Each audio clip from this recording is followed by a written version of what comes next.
Ang kakaiba dito sa barahan na to, kasi yung shape pa lang niya, kakaiba na. It's an hourglass shape. And yung box pa lang niya, it was specifically made for this deck. So para mabuksan mo to, remove yung bottom flap at mabubuksan mo na siya completely.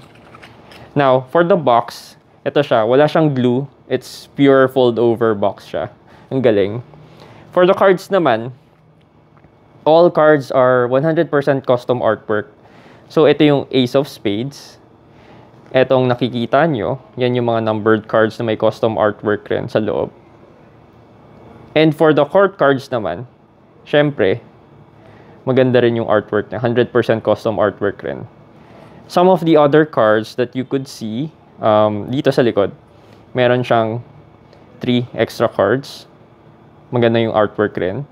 And you have the 4th gaff card tawag nila dito. It's a 17th valued card. For the back design naman, you have 4 serpents na entangled. No? Ang pinaka-satisfying dito sa deck na to is on the function of the cards. Kasi kahit gaano pa karami yung hawak-hawak mo, it doesn't take much space from your hand at kita mo lahat ng mga indices kahit marami kang hawak. Ngayon, paano ba ibalik to sa box? So, get your deck, kunin mo yung box mo, put it face down, and yung sides muna unahin mo, and etong bottom flap, insert mo siya sa top, and ganun rin sa top flap, i-insert mo siya sa bottom. So, top flap, and then insert mo siya to secure it in place.